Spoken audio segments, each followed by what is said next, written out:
A paz do Senhor com gratidão, meus amados irmãos. Sejam bem-vindos ao nosso Bíblia em um Ano com comentários. Vídeo 291. Neste vídeo aí nós vamos ver juntos e aprender um pouco mais de Deus nos capítulos 37, 38 e 39 do livro de Isaías. Eu convido você a orar antes de iniciarmos essa leitura e fazer os comentários referentes a ela. Querido e amado Deus, Pai de misericórdia, Senhor, te agradeço por mais este dia, Senhor, que Tu nos concede a honra, o privilégio de estar diante da Tua palavra, Senhor. Abençoa-nos com Teu Espírito, nos conduzindo por esta leitura. Faz, Senhor, com que cada palavra cumpra o seu propósito em nossos corações. Abençoa cada pessoa, cada família, aonde este vídeo, Senhor, está chegando. Unge a cabeça dos Teus filhos, Senhor, e dá sabedoria. É o que nós te pedimos e já te agradecemos em nome do Senhor Jesus. Amém. Estamos aí no livro de Isaías, chegando pela metade do livro, e o livro ele dá uma pausa nas profecias e ele vem tratar um pouco da história do período de Isaías. Você já sabe que o que nós vamos ver aqui de história, já temos visto no vídeo passado, está lá no livro de 2 Reis, no livro de 2 Crônicas. E aqui traz alguns detalhes a mais de coisas que já foram mencionadas lá atrás, e em cima delas vamos ver de que forma o Senhor fala conosco neste vídeo 291. Capítulo 37 do livro de Isaías. Quando o rei Ezequias soube disso, rasgou suas vestes, vestiu pano de saco e entrou no templo do Senhor. Depois enviou o administrador do palácio, Eliaquim, o secretário Sebna e os chefes dos sacerdotes, todos vestidos de pano de saco, ao profeta Isaías, filho de Amós, com esta mensagem: Assim diz Ezequias: hoje é dia de angústia, de repreensão e de vergonha, como quando uma criança está a ponto de nascer e não há forças para dá-la à luz. Talvez o Senhor, o seu Deus, ouça as palavras do comandante de campo, a quem o seu senhor, o rei da Assíria, enviou para zombar do Deus vivo. E que o Senhor, o seu Deus, o repreenda pelas palavras que ouviu. Portanto, ore pelo remanescente que ainda sobrevive. Quando os oficiais do rei Ezequias vieram a Isaías, este lhes respondeu: Digam ao Senhor, assim diz o Senhor: não tenha medo das palavras que você ouviu, das blasfêmias que os servos do rei da Síria falaram contra mim.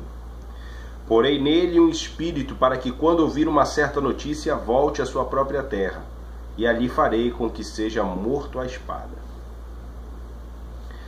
Quando o comandante de campo soube que o rei da Síria havia partido de Laquis, retirou-se e encontrou o rei lutando contra Libna. Ora, Senaqueribe foi informado de que Tiraca, o rei da Etiópia, saíra para lutar contra ele. Quando soube disso, enviou mensageiros a Ezequias com esta mensagem: Digam a Ezequias, rei de Judá, não deixe que o Deus no qual você confia o engane, quando diz Jerusalém não será entregue nas mãos do rei da Síria. Com certeza você ouviu o que os reis da Síria têm feito a todas as nações, e como as destruíram por completo. E você acha que se livrará? Acaso os deuses das nações que foram destruídas pelos meus antepassados os livraram? Os deuses de Gozã, de Arã, de Rezefé e dos descendentes de Éden que estavam em Telessar? Onde está o rei de Amate, o rei de Arpade, o rei da cidade de Sefarvaim, de Ená e de Iva? Ezequias recebeu a carta das mãos dos mensageiros e a leu. Então subiu ao templo do Senhor, abriu-a diante do Senhor e orou: Senhor dos exércitos, Deus de Israel, cujo trono está entre os querubins, só Tu és Deus sobre todos os reinos da terra. Tu fizeste os céus e a terra. Dá ouvidos, Senhor, e ouve. Abre os teus olhos, Senhor, e vê. Escuta todas as palavras que Senaqueribe enviou para insultar o Deus vivo. É verdade, Senhor, que os reis assírios fizeram de todas essas nações e de seus territórios um deserto. Atiraram os deuses delas no fogo e os destruíram, pois em vez de deuses não passam de madeira e pedra, moldados por mãos humanas.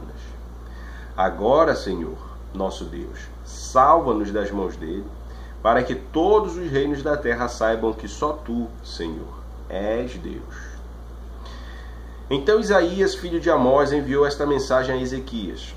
Assim diz o Senhor, Deus de Israel: ouvi a sua oração acerca de Senaqueribe, rei da Síria. Esta é a palavra que o Senhor falou contra ele. A virgem cidade de Sião despreza e zomba de você. A cidade de Jerusalém maneia a cabeça enquanto você foge. De quem você zombou e contra quem blasfemou? Contra quem você ergueu a voz e contra quem levantou o seu olhar arrogante? Contra o Santo de Israel. Sim, você insultou o Senhor por meio dos seus mensageiros, dizendo: com carros sem conta subi aos mais elevados e inacessíveis cumes do Líbano. Derrubei os seus cedros mais altos, os seus melhores pinheiros. Entrei em suas regiões mais remotas, na melhor parte de suas florestas. Em terras estrangeiras cavei poços e bebi água. Com as solas dos meus pés sequei todos os riachos do Egito. Você não soube que há muito eu já o havia ordenado? Que desde os dias da antiguidade eu o havia planejado? Agora eu o executo e faço você transformar cidades fortificadas em montões de pedra. Os seus habitantes, já sem forças, desanimam-se envergonhados. São como pastagens, como brotos tenros e verdes, como capim no terraço queimado antes de crescer. Eu, porém, sei onde você está, quando sai e quando retorna, e quando você se enfurece contra mim. Sim, contra mim você se enfurece. O seu atrevimento chegou aos meus ouvidos. Por isso porei o meu anzol em seu nariz e o meu freio em sua boca. Eu farei voltar pelo caminho por onde veio. A você, Ezequias, darei este sinal. Neste ano vocês comerão do que crescer por si, e no próximo, o que daquilo brotar. Mas no terceiro ano, semeiem e colham, plantem vinhas e comam o seu fruto. Mais uma vez um remanescente da tribo de Judá lançará raízes na terra, e se encherão de frutos os seus ramos. De Jerusalém sairão sobreviventes e um remanescente do monte Sião. O zelo do Senhor dos Exércitos realizará isso. Por isso, assim diz o Senhor acerca do rei da Assíria: ele não entrará nesta cidade, não atirará aqui uma flecha sequer. Não virá diante dela com escudo, nem construirá rampas de cerco contra ela. Pelo caminho por onde veio, voltará. Não entrará nesta cidade, declara o Senhor. Eu defenderei esta cidade e a salvarei, por amor de mim e por amor de Davi, meu servo. Então o anjo do Senhor saiu e matou 185.000 homens no acampamento assírio. Quando o povo se levantou na manhã seguinte, só havia cadáveres. Assim, Senaqueribe, rei da Síria, fugiu do acampamento, voltou para Nínive e lá ficou.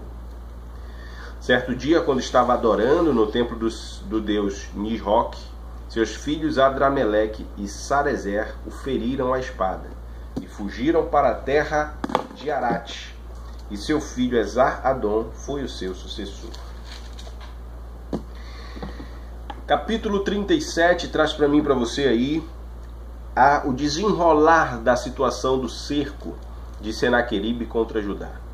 Você tem aí o Senhor dando livramento a Jerusalém, e você tem aí Ezequias buscando o Senhor, Isaías orando a favor do seu povo. Você tem Senaqueribe dando meia volta, tendo seu exército destruído. 180.000 homens morreram enquanto dormiam. E quando ele volta para a sua cidade, para Nínive, ele é morto pelos seus próprios filhos. Então você tem aqui, amado, o contexto da história é o que fica de lição para nós. Qual é o contexto? Senaqueribe, como um rei da Síria poderoso que vinha destruindo outras nações, ia fazendo e acontecendo. Na verdade, ele só fazia o que Deus já tinha pré-determinado. E aí você entende que todas as coisas, elas para acontecerem, elas têm que ter a chancela de Deus, o aval de Deus. Compreenda, amigo, a palavra de Deus nos garante que não cai uma folha de uma árvore se Deus não permitir. E, logicamente, se você for olhar para as coisas que acontecem no mundo, muitas coisas são desagradáveis. Tem muitas coisas desagradáveis.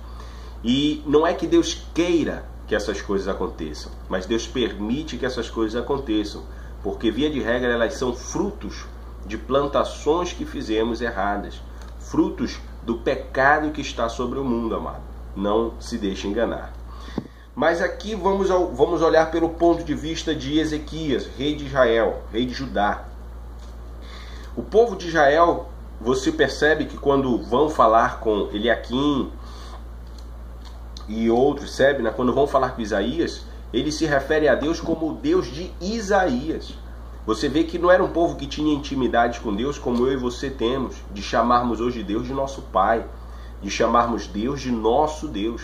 Eles se referiam a Deus falando: olha, Isaías, ora para o teu Deus para ele agir a nosso favor, porque ele foi ofendido. Então você percebe que era um povo que nem tinha intimidade com Deus, mas que Deus estava atento para o que estava acontecendo com eles.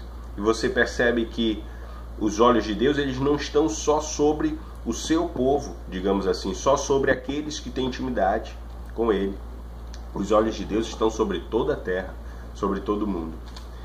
E aqui junto a uma série de situações. Primeiro, a ofensa que foi dirigida não a Israel, não a Judá, não a Ezequias, mas a ofensa de Senaqueribe foi diretamente contra Deus.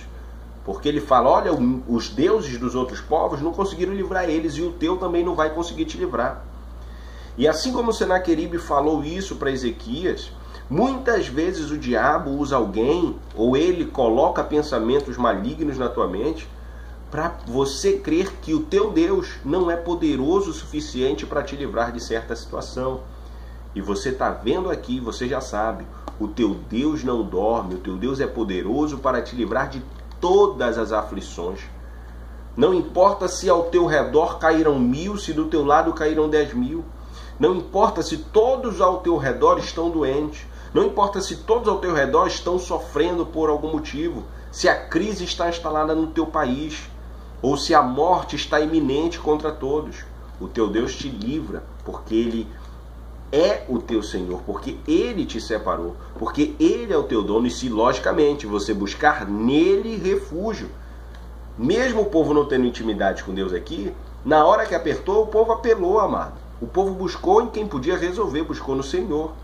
Você já conhece Deus, já tem intimidade. E também quando a situação possa apertar para você, quando você se vê cercado, para onde você vai correr? Quem vai ser teu refúgio? O Senhor. É nele e somente nele que você vai encontrar, amado, a solução dos teus problemas. Não fica correndo e não fica tentando lutar com as tuas forças. Reconhece a tua pequenez, a tua fraqueza diante do inimigo que te ronda e corre para o Senhor, porque quando você corre para o Senhor, Ele luta a teu favor. Imagina se Ezequias quisesse tentado enfrentar o rei da Síria. Ia ser destruído. Nunca que ele ia conseguir derrotar esses 180.000 soldados assírios. Mas quem derrotou por ele? O Senhor. Você, se for querer lutar com a sua própria força, você não vai conseguir vitória. Agora, se você lutar com a força do teu Deus, do Senhor dos Exércitos, a tua vitória é garantida em nome de Jesus. E é essa história, ela vem mostrar para mim e para você como nós devemos reagir no momento de cerco. Porque tem vezes que parece que estamos cercados. O inimigo nos afronta, fala que o nosso Deus não é de nada, fala que é melhor a gente entregar os pontos. E você não pode se acovardar e entregar os pontos. O Senhor não te chamou para ser um cristão, um crente, sem coragem, sem ousadia. Você tem que ter coragem, confiança e fé de que o Senhor opera, e Ele vai operar a teu favor no momento certo. E foi exatamente o que aconteceu aqui. E aquele que tinha ofendido ao Senhor, aquele que tinha tentado intimidar o povo de Deus, ele não só foi destruído na batalha, como ele caiu de uma forma, digamos assim, vergonhosa, porque caiu pelas mãos dos seus próprios filhos. E você entende, amado, que aquele que se levanta contra Deus, ele nunca sai vitorioso no final da história. Por um momento pode até parecer que ele está se dando bem, pode até parecer que ele está cantando o hino de vitória, mas saiba que ele será derrotado e terá uma triste destruição. Isso serve para mim, para você, de conhecimento, porque eu creio que eu e você nunca vamos nos colocar contra Deus, assim espero. Mas compreenda, o Deus que você serve no seu poder, na sua forma de agir, e mesmo que você não esteja ali certinho como deveria estar, se você apelar para o Senhor, Ele vem em teu socorro, porque você é escolhido dele, eu não tenho dúvida disso. Capítulo 38. Naqueles dias, Ezequias ficou doente, à beira da morte. O profeta Isaías, filho de Amós, foi visitá-lo e lhe disse: assim diz o Senhor: põe a casa em ordem, porque você vai morrer, você não se recuperará. Ezequias virou o rosto para a parede e orou ao Senhor: lembra-te, Senhor, de como tenho te servido com fidelidade e com devoção sincera, e tenho feito tudo o que tu aprovas. E Ezequias chorou amargamente. Então a palavra do Senhor veio a Isaías: vá dizer a Ezequias: assim diz o Senhor, o Deus dos seus antepassados, do seu antepassado Davi. Ouvi sua oração e vi suas lágrimas. Acrescentarei 15 anos à sua vida. E eu livrarei você e esta cidade das mãos do rei da Síria. Eu defenderei esta cidade. Este é o sinal que o Senhor fará o que prometeu. Farei a sombra do sol retroceder os 10 degraus que ela já cobriu na escadaria de Acás. E a luz do sol retrocedeu os 10 degraus que tinha avançado. Depois de recuperar-se dessa doença, Ezequias, rei de Judá, escreveu o seguinte: eu disse, no vigor da minha vida, tenho que passar pelas portas da sepultura e ser roubado do restante dos meus anos? Eu disse, não tornarei a ver o Senhor na terra dos viventes, não olharei mais para a humanidade, nem estarei mais com os que agora habitam neste mundo. A minha casa foi derrubada e tirada de mim, como se fosse uma tenda de pastor. A minha vida foi enovelada como faz o tecelão, e ele me cortou como um pedaço de tecido. Dia e noite foi acabando comigo. Esperei pacientemente até o alvorecer, mas como um leão, ele quebrou todos os meus ossos. Dia e noite foi acabando comigo. Gritei como um andorinhão, como um tordo. Gemi como uma pomba chorosa. Olhando para os céus, enfraqueceram-se os meus olhos. Estou aflito, ó Senhor. Vem em meu auxílio. Mas que posso dizer? Ele falou comigo, e ele mesmo fez isso. Andarei humildemente toda a minha vida por causa dessa aflição da minha alma. Senhor, por tais coisas os homens vivem, e por elas também vive o meu espírito. Tu me restauraste a saúde e deixaste-me viver. Foi para o meu benefício que tanto sofri. Em teu amor me guardaste da cova da destruição. Lançaste para trás de ti todos os meus pecados. Pois a sepultura não pode louvar-te, a morte não pode cantar o teu louvor. Antes que dessem à cova, não podem esperar pela tua fidelidade. Os vivos, somente os vivos te louvam. Como hoje estou fazendo, os pais contam a tua fidelidade a seus filhos. O Senhor me salvou. Cantaremos com instrumentos de corda todos os dias de nossa vida no templo do Senhor. Isaías dissera: apliquem um emplasto de figos no furúnculo, e ele se recuperará. Ezequias tinha perguntado: qual será o sinal de que subirei ao templo do Senhor? Capítulo 38 também faz menção a algo que nós já vimos lá nos livros de Reis e nos livros de Crônicas. A doença que Ezequias tinha, né? E uma doença que ia lhe levar à morte. A palavra de Deus diz que estava determinado pelo Senhor que assim acontecesse. Tanto que o Senhor usa seu profeta para ir até ele avisá-lo. Ezequias, põe a casa em ordem, porque você vai morrer, você não se recuperará. E aí você entende uma das coisas também, uma das formas que Deus age. E como a oração sincera produz os seus efeitos. Porque mesmo Deus determinando, Deus sabe todas as coisas, que Ezequias deveria morrer, já tinha sido contado os seus dias na terra, ele ouviu a oração de Ezequias, que pedia, que clamou amargamente por mais algum tempo de vida. E você vê que a tua oração, ela pode mover o coração de Deus. Não que Deus sabe, na verdade, Deus sabia que Ezequias ia orar, porque ele é Deus poderoso, ele sabe de todas as coisas.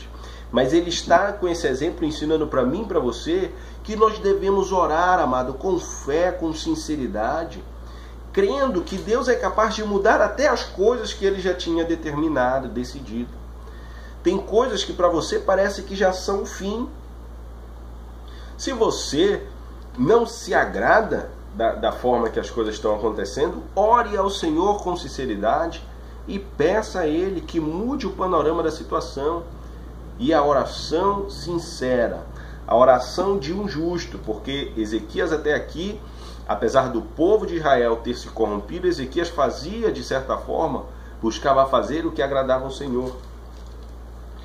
Então ele se apresenta diante do Senhor. Poxa, Senhor, tenho feito o que te agrada, tenho te buscado, tenho te louvado.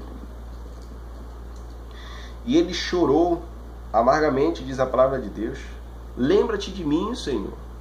E o Senhor ouve a oração e lhe concede mais 15 anos de vida. Já havia alguns pastores que disseram que foram os piores 15 anos da vida dele, que era melhor ele ter escolhido ou aceitado a acatação de Deus. Já ouvi algumas coisas a respeito disso. Mas independente de como foi os próximos 15 anos de Ezequias, o que é o ponto-chave para mim e para você aqui é uma coisa: Deus ouve as suas orações. Das mais simples às mais longas, desde que elas sejam sinceras e representem a profundidade do teu coração diante de Deus, Deus ouve as suas orações. Esse é o ponto principal. No mais, Deus restaurou a saúde de Ezequias. Deus fez um sinal miraculoso para que Ezequias soubesse que Deus estava naquela causa. Deus fez o sol retroceder um pouquinho, que 10 degraus daquela escadaria subiram, para ele saber que Deus tinha realmente agido a seu favor. No final diz aqui que qual será o sinal de que subirei ao templo do Senhor? E Ezequias se alegra, Ezequias fala, Ezequias faz uma oração. Depois de recuperar-se dessa doença, Ezequias, rei de Judá, escreveu o seguinte, aí vem aqui do versículo 10 ao final, falando que Ezequias estava muito doente, muito mal, mas ele orou e o Senhor o ouviu. Ele estava à beira da morte, mas teve a sua saúde restaurada. E usaria esse tempo de vida para louvar ao Senhor, porque ele queria louvar o Senhor em vida. E aqui tem outro ensinamento que o Espírito Santo de Deus traz para mim e para ti. Porque muitas vezes Deus já tinha determinado a nossa morte. Quando eu me converti a Cristo, quando eu aceitei Jesus, eu tinha certeza no meu coração que a minha morte já tinha sido determinada pelo Senhor. Que eu tinha poucos dias de vida. E a única oportunidade que eu tinha de não morrer era me convertendo ao Senhor e pedindo pela minha vida ao Senhor, pedindo para ser usado por Ele.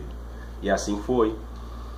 Então eu saí de uma situação como Ezequias, que estava com a morte decretada, e pedi para o Senhor: Senhor, me perdoa dos meus pecados, afaste os meus pecados de mim, como Ele também pediu.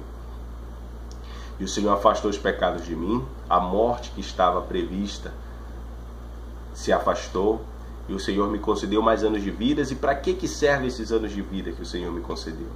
Para glorificar o seu nome, para honrar o seu nome, para buscar a sua face, para louvá-lo, para levar o evangelho dele a toda criatura nessa terra. E é o que nós fazemos hoje. E aí eu peço para que você olhe para a sua vida. Será que esse momento também que Ezequias passou não já aconteceu com você? E será que essa segunda oportunidade que Deus está te dando, você está sabendo aproveitar? Está sabendo usá-la? Está usando para o que realmente importa, que é glorificar o nome de Deus em todas as coisas que você faz? Observe, amado, porque o Senhor muitas vezes e para muitas pessoas dá uma segunda chance, uma segunda oportunidade. Não deixe esta oportunidade passar. Se você já teve uma vida de pecado lá atrás, uma vida totalmente entregue aos prazeres desse mundo, totalmente condenada, e hoje você tem uma vida nova, uma vida diferente, se hoje você pode dizer na boca, abrir a boca e dizer que tem o Senhor Jesus, que aceitou Ele como seu Salvador, se você pode olhar aos céus e agradecer porque Deus teve misericórdia de você, não deixe essa oportunidade passar. Podem ser mais 15 anos, como foi Ezequias, mais 5, mais 30, não importa. Mas que seja feita a vontade de Deus nessa nova vida que Deus trouxe a você. Quando você se batizou, Deus te deu uma nova vida, uma nova oportunidade. Você disse não ao pecado lá atrás e agora está dizendo sim a Cristo. A vontade dele, não mais a sua. Então use o resto da sua vida e use a nova vida que Deus te dá para glorificar o seu nome, louvá-lo enquanto você tem essa oportunidade. Muitos gostariam de ter uma nova chance, de louvar ao Senhor de uma forma melhor, mas tiveram suas vidas ceifadas, amado. E que, logicamente, não aconteceu conosco. E eu espero que a gente saiba aproveitar a chance que Deus nos dá, os dias que Deus nos dá para glorificar o seu nome. Capítulo 39. Naquela época, Merodach-Baladã, filho de Baladã, rei da Babilônia, enviou a Ezequias cartas e um presente.